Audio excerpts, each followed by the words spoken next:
see, so here's go live. Let me see if I can share this. So you're in Facebook. I'm in Zoom and Facebook. I don't understand the technology, but everybody else does.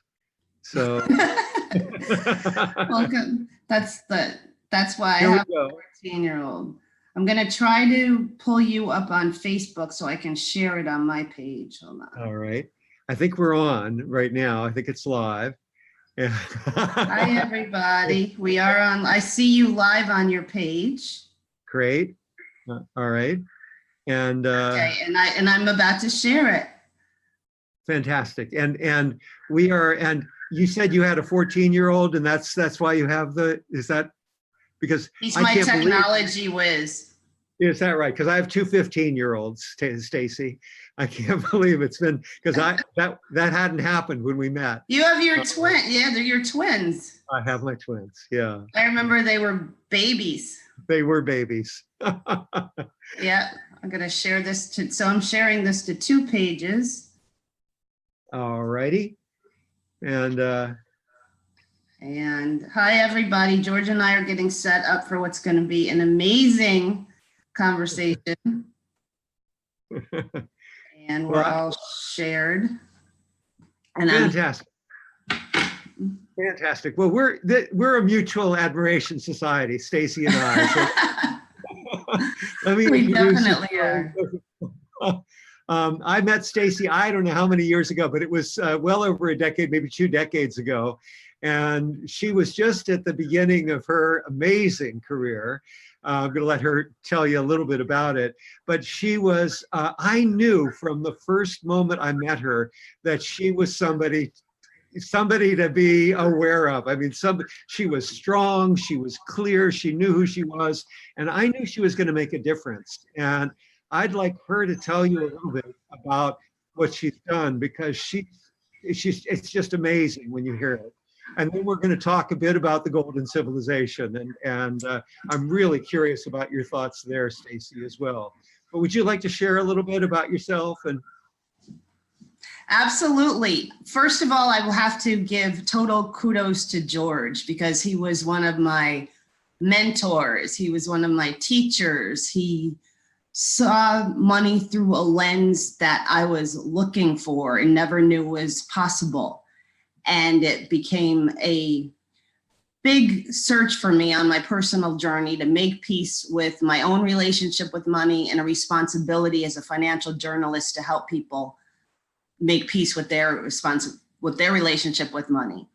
So to tell you a little bit about me, I've been a financial journalist for over 20 years. And as I always tell people, I was 2 years old when I started. And I had the blessing of just working at the greatest news organizations in the world. I started my career at Wall Street Journal, television, which turned into CNBC. I left there and I went to CBS, where I worked with CBS Market Watch and was an on-air reporter for all of the CBS shows. I was at CNN, PBS. I've been on the Oprah Winfrey Show, all of these things. And I only share that with you because what all of that did was give me a very unique vantage point to see how people relate to money. Yeah. And I became very frustrated by what I saw, because as we all know, when we really think about it, there's few things that work as simply as money. Don't spend more than you have. Don't borrow more than you can afford to pay back. Don't invest more than you can afford to lose. Yet money is a leading cause of depression, a leading cause of anxiety, a leading cause of divorce, substance abuse, even suicide. So obviously there was a lot more to that story than dollars and cents. And I remember seeing a story in the Wall Street Journal called Touchy Feely Takes Flight. And it was a story about life planning. And it was a story about George Kender. And that was just, I just had that, I don't want to say aha moment, but I had that when you click and you knew this is exactly what I've been looking for. And for me, it was much more out of a sense of journalistic responsibility. I feel the financial media and the financial services industry has done the public a great disservice by focusing on the numbers side of the equation, when the real causes of our financial experience have got nothing to do with numbers. So I saw that story in the Wall Street Journal, and I set out on what I didn't even know what I was looking for, but what I had no idea was going to be a 6-year research project into what drives financial behavior.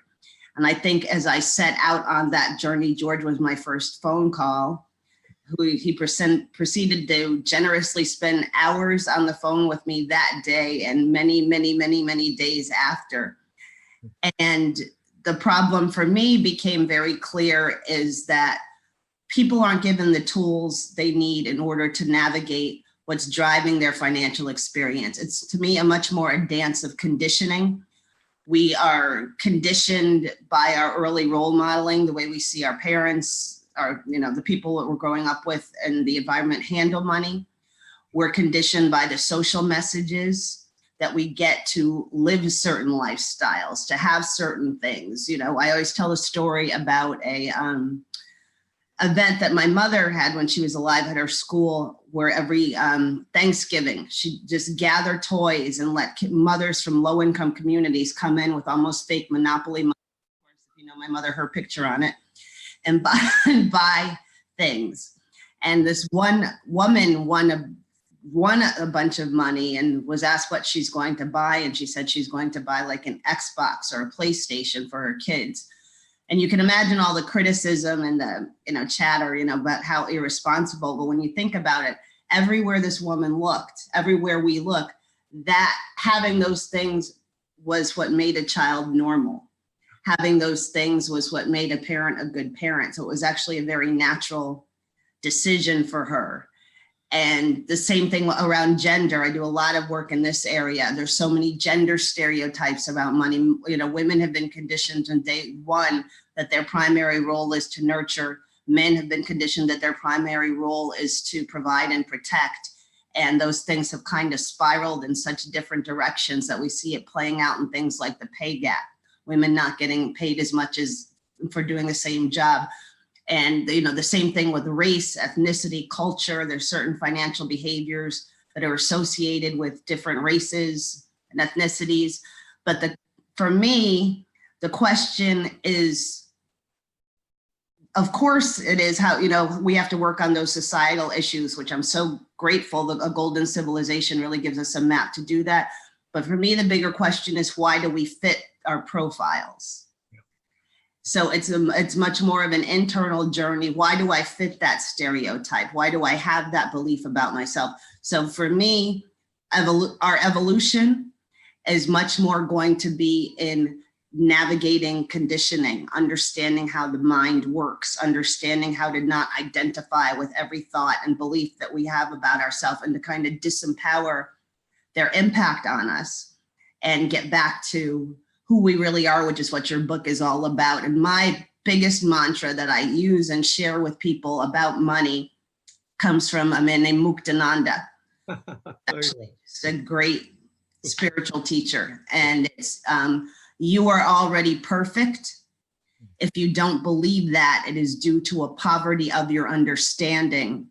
Get rid of that understanding and you will become rich. And nothing makes us forget our perfection quicker than money because of all that conditioning. So it's people like George and his three Kendra questions, which I think we'll get into, that can kind of help us connect with who we really are. And I went on for way too long, so I'll shut up now. Well, you have so much to say, and there's so many questions that come up in my mind as you're speaking, because we could go down any one of the tangents. One of the things that I had not realized, or I'd completely forgotten, was that you and I first spoke coming out of that Wall Street Journal article that in a way was a mocking article about life planning. They didn't know what was going on. Yeah. And what was amazing was there's this saying that even bad press is good press. And so I thought, oh gosh, they don't get it. But I got, there's so many good things that came out of that, because people like you recognized that in fact, this was important, that we bring the heart in, that we look at our conditioning, that we understand who we are, and that's the first thing. And you can't even approach doing a good work around money without knowing yourself. And absolutely. So beautiful. I love the quote from Muktananda. You take me so many wonderful places, Stacy.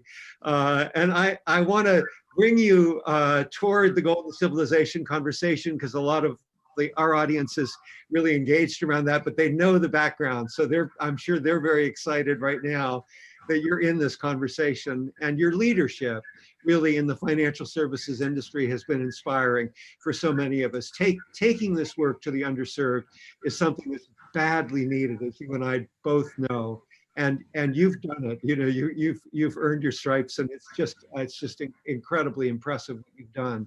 But I wonder if I could ask you, could I take you to the Golden Civilization for a moment? Take us all there, please. Right. Yeah, I want to escape there. I want to frame it a little bit. And first of all, I want to thank Stacy because this is, as all of you know, this is my new book. And what I'm trying to do. Everybody read it, get it. Stacy and I connected around my first book, which was The 7 Stages of Money Maturity. And that's really where our linkage really formed. And we both got excited about all of that work. And Stacy's still doing just remarkable work in those areas.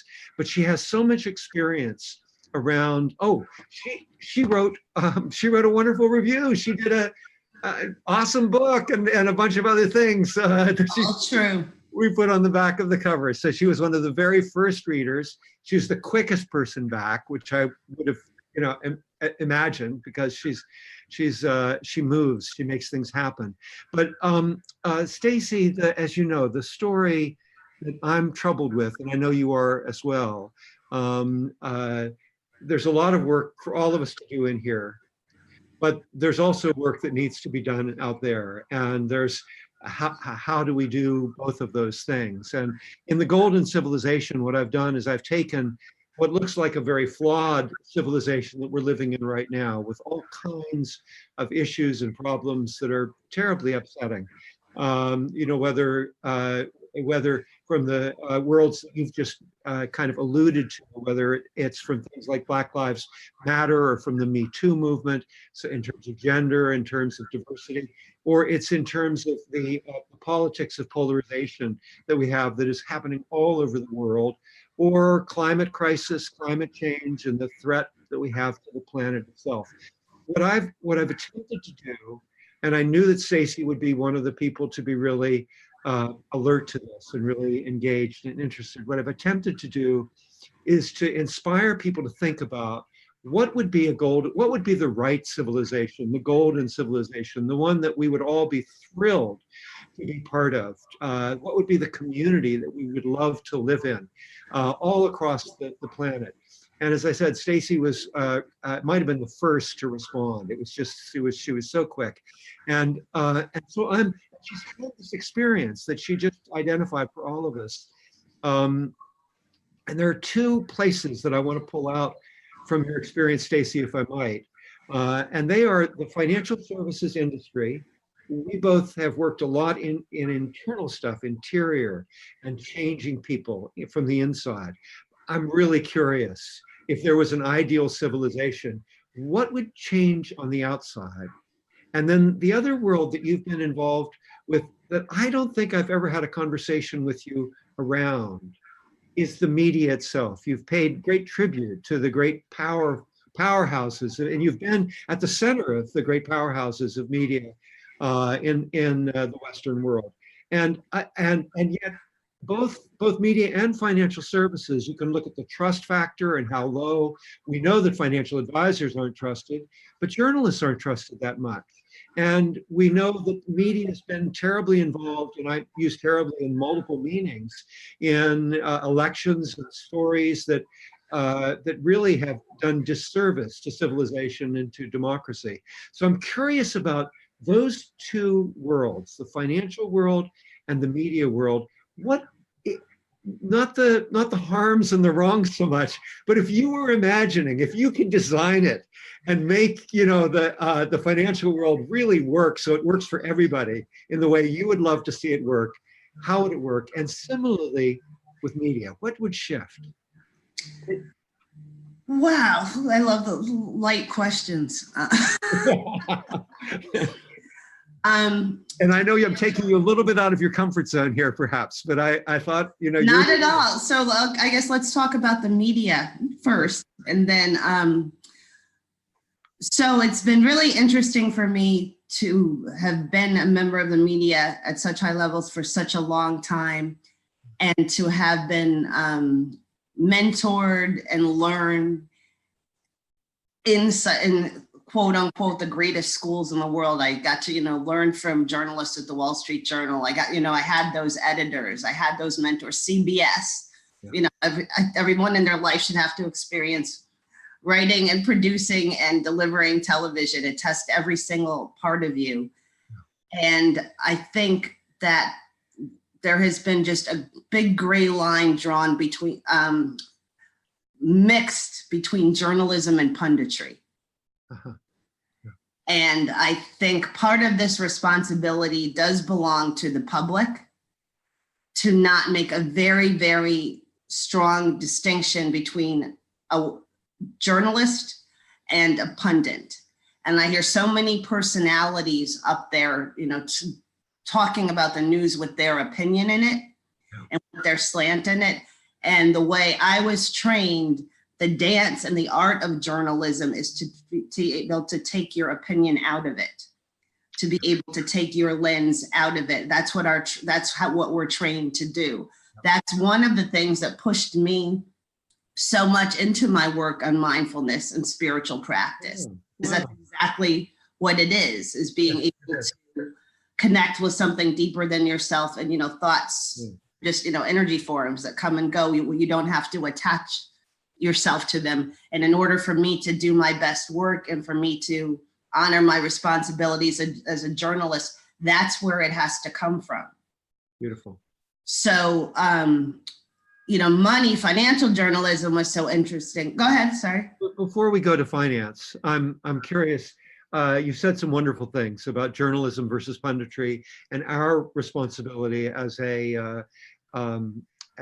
individuals, partly, to be able to recognize that and to know that what we're looking for really is journalism if we want that lens that you're describing that comes from a clear mind without attachment. And you referenced mindfulness as well.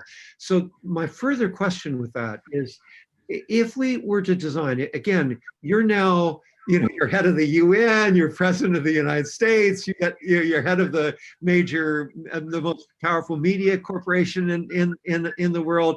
What and imagine 20 years from now, 40 years from now, what would the institutional structures, the hierarchies of power around media, what would they look like to guarantee that when we read journalism or punditry, we would know that the news was real news, and we'd know where it wasn't?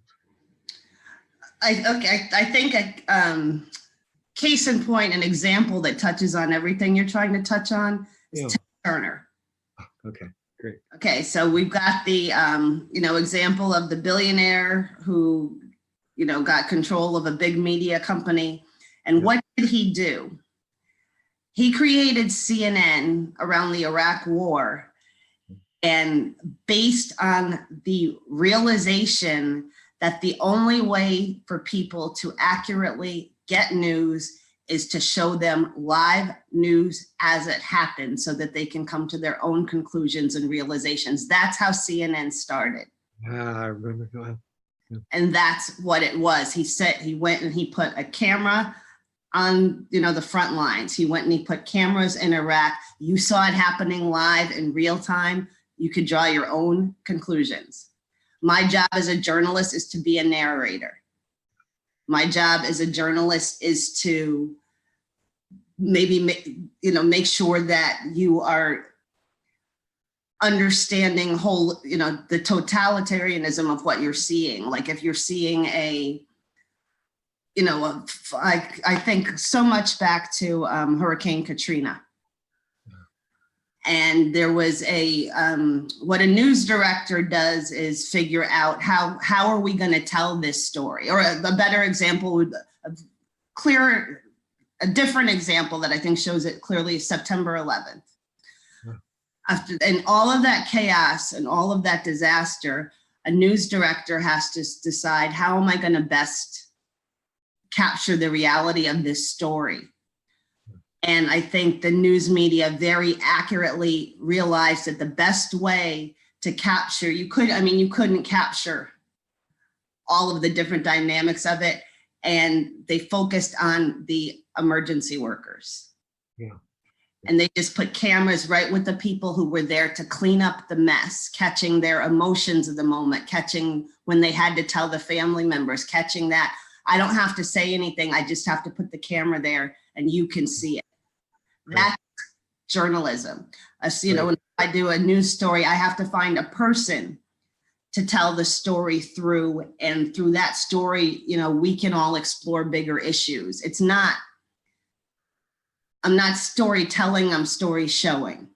Yeah, fantastic. And anytime you see someone sitting there telling their opinion, or anytime you see, a picture's worth 1,000 words. I remember after 9/11, I was reporting, I believe, for CNN from the New York Stock Exchange. And if you remember, the markets had just wild swings. And the days following 9/11, it was like up 900 points one day, down 900 points one day. And I was at the New York Stock Exchange, and the market just started skyrocketing. President Bush had said he found the town where Osama bin Laden was. And the market started skyrocketing. And it was a town in Africa, a little tiny town in Africa. And he said, this is where he is. We're getting him. And, we know where he is.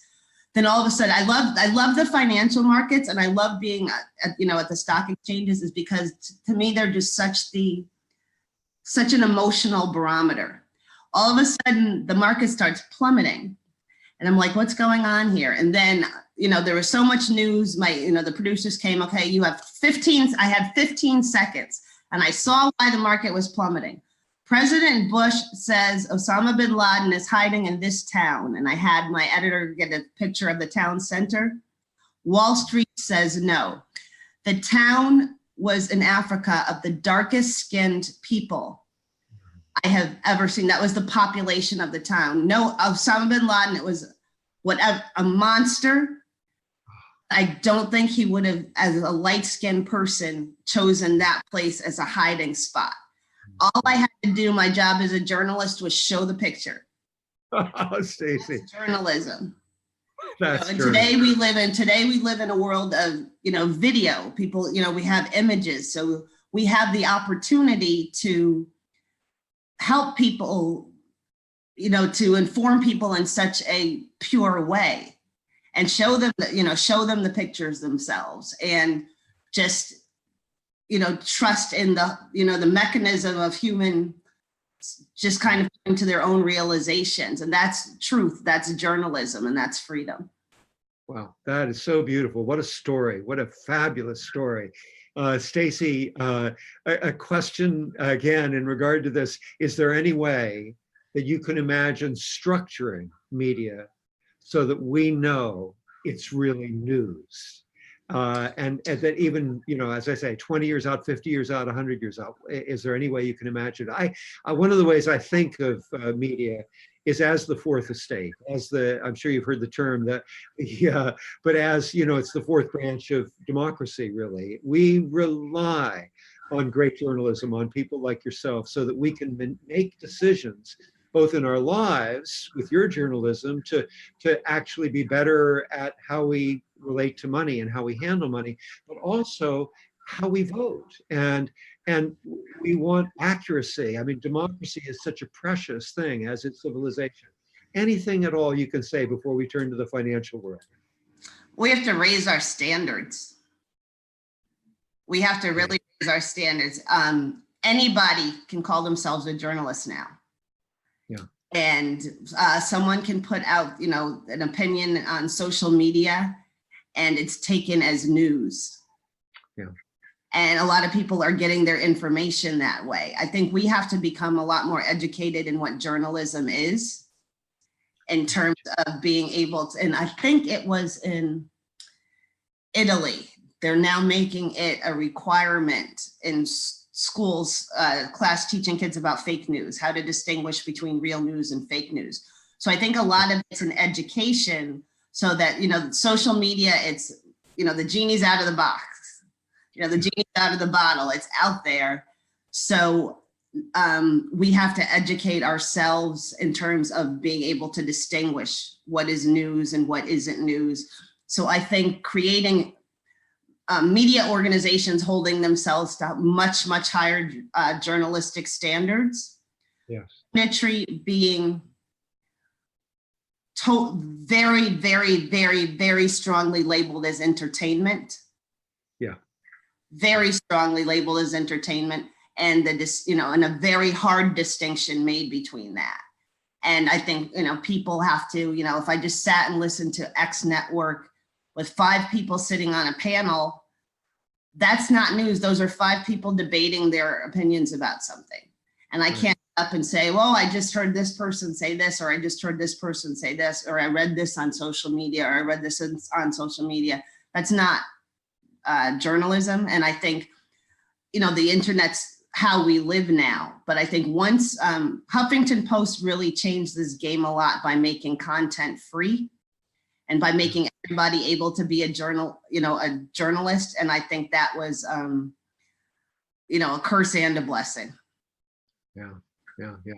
Wonderful. Great insights. And what I'm going to take home from this is raise our standards greatly. Media companies need to do that in particular. And we need to get educated, and we need it in the schools so that people know at a very early age what is journalism and what isn't. We've gone past our time. Do you have 5 more minutes to give us with some thoughts? For you, anytime. All right. Well, let's shift over to the financial world, because you and I have been in that world, and we've seen stuff that we're not really proud of in terms of the financial world and how it's operated. And we've seen stuff that's great. And you and I have tried to educate people that it's really more about them. It's really so much about us. But if we look at whether it's the product companies or financial services and industry as a whole, and again, imagine a perfect world. What would change if we had that world? It might be a few hundred years from now. It's a golden civilization. Nobody's worried, they do it right somehow. So what has to change to make that happen? All financial, any service planning, anything should begin with the 3 kinder questions. And for those of you out there, George just has people examine what their lives would be like if they had unlimited money and money wasn't a concern, how they would change their lives if they just had 5 to 10 years left to live, and what they would regret if they didn't, if they found out they were leaving the planet tomorrow. And that puts you in a headspace where people really need to see how much time, energy, and money they're putting towards things that are not authentically important to them and that are the result of conditioning. So whenever I hear any financial services company that is not practicing behavioral finance or trying to get more educated on behavioral finance, they're out. Yeah. They're completely out, because I just watched for so many years people. It was interesting. I was thinking about this the other day. I'm like, what got me interested in all this stuff?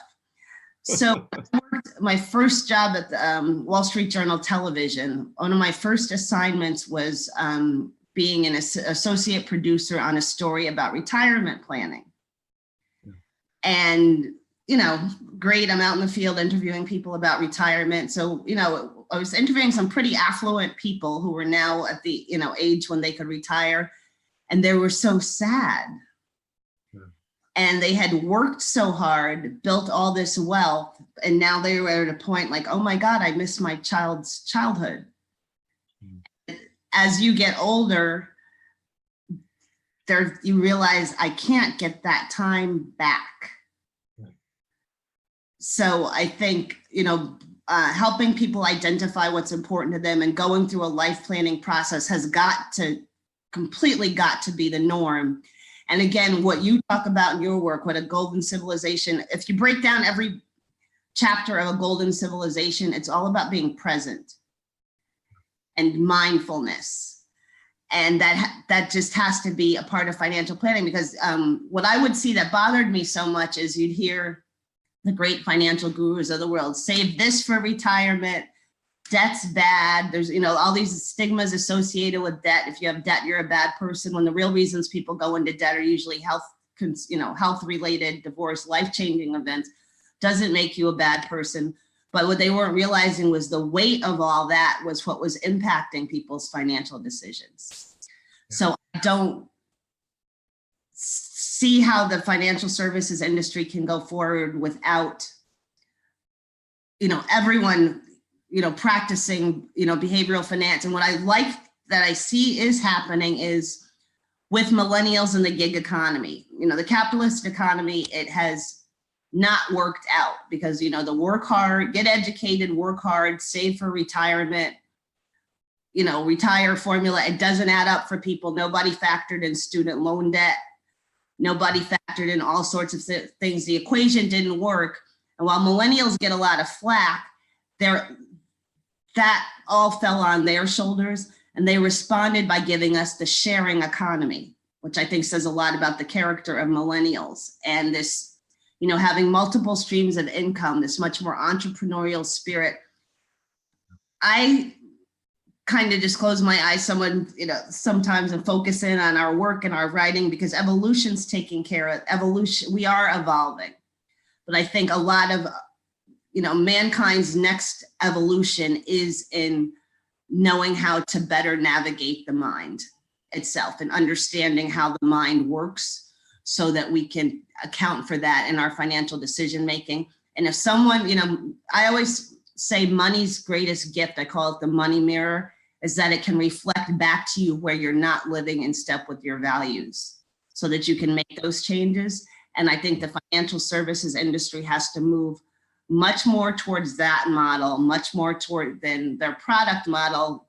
For example, financial services industry has every person on the planet terrified that they don't have enough money to support their retirement. Absolutely terrified, frozen in action about it, when they're not talking about the fact that the average American family leaves $120,000 on the table in unclaimed Social Security benefits because they don't understand Social Security. So it's, it's mindfulness. It's it's really looking at human beings as what we are and understanding that those emotional, psychological aspects of money are the most important parts. The behavior and the numbers will follow. Wow, beautiful, beautiful, Stacey. Thank you so much. I as you know, I couldn't agree more. And but I love what you're saying, and I want to just draw a few things together for the audience around this, because I mean, Stacey, you can see she's just right. She's just right there. She knows exactly what it is, and she goes right to what we need to do inside of ourselves to make all of this work. What I'm hearing from what she's saying is that we have to know ourselves. We have to find the authenticity that's in ourselves. She paid great tribute to the 3 questions that are at the heart of the life planning work that I've trained for 25 years, 30 years, and done for all my life.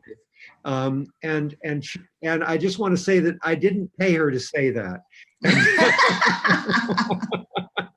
and that in fact I went on. I should start charging you actually for multiple streams of income. But the wonderful thing about it, I mean, I keep coming back to those 3 questions and share them in every one of my books. And she's shared them in an awful lot of her podcasts and everything. I mention them, yeah. Everything. And do go to them if you have a chance to look at either her work or my work. And the thing that they come down to is, what is your legacy? Who are you meant to be? What is really profoundly meaningful and enormously exciting for you? What is it that would make you alive? And one of the things Stacey just talked about, she talked about entrepreneurial spirit.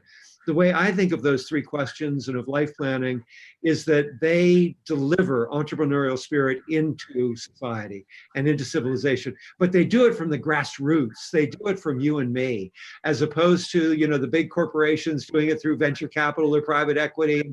squirreling it away in Harvard Business School. We get it by addressing those questions, and then we deliver something extraordinary into the world. Stacy, to hear you talk about presence is a particular delight. It will really make the rest of my day knowing that you live in that world, because I hadn't heard it as strong from you as I did in this conversation. So it's been really wonderful to hear. Is there anything you'd like to say in closing? This man has changed my life. His work has changed my career. I'm trying to share this knowledge, and most important, I'm trying my best to live it. So I will continue to use my work as a platform to bring as much attention to you and what you're doing as I possibly can. You do live it. You inspire all of us. Thank you so much, Stacey. It's a real thrill to know that we've had this relationship and have had it over these decades. And it will continue. Thank you, George. It will continue. All right. Thank you. Much aloha. Bye. I wish I was there. Bye. Yeah, right.